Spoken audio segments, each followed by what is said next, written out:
Monsieur le vice-président du Modern FA Luman Africa, Monsieur le président de la RDR, Monsieur le chef de file de l'opposition, Monsieur le vice-président de l'URD, parti ami venant du Mali,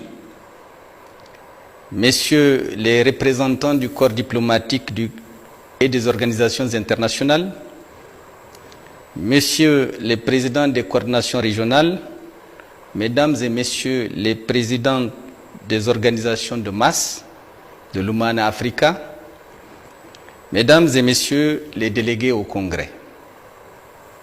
Mesdames et Messieurs les délégués, nous voici réunis devenant de tous les coins du monde, je veux dire de toutes les contrées du Niger et d'ailleurs, pour les assises du deuxième congrès ordinaire du mouvement démocratique nigérien pour une fédération africaine, Modern FA Lumana Africa. J'en suis à la fois très fier et très heureux, croyez-le. Malgré la situation un peu plus gênante dans laquelle me place l'adversité politique et la haine incommensurable de nos alliés d'hier,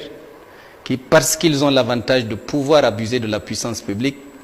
ne montrent aucun scrupule à détourner celle-ci au profit de leur seul intérêt politique. Néanmoins, bien qu'absent de corps du Niger, la technologie moderne me permet d'être virtuellement présent à vos côtés, en image et en esprit. Mais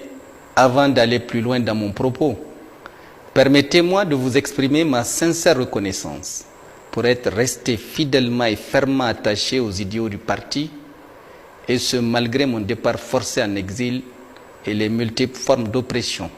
et de vexation dont vous êtes quotidiennement l'objet. Soyez-en remerciés et que Dieu le Tout-Puissant nous soutienne dans la lutte honorable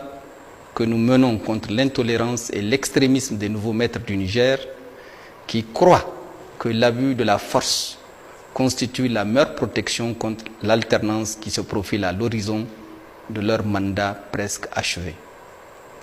Mesdames et Messieurs, je me sens d'autant plus tenu de vous remercier que notre époque contemporaine a dramatiquement réduit l'adhésion politique au seul principe de l'intérêt et du profit immédiat. En effet, nous sommes à une époque où bien des hommes, bien des femmes, et souvent pas des moindres, ne croient plus à nos valeurs sociales d'antan et ne semblent accorder aucune foi à la morale. C'est un ensemble de règles sans lesquelles aucune société ne peut se maintenir durablement et survivre. Hélas, ces Nigériens aux convictions politiques aussi multiples qu'incertaines ne croient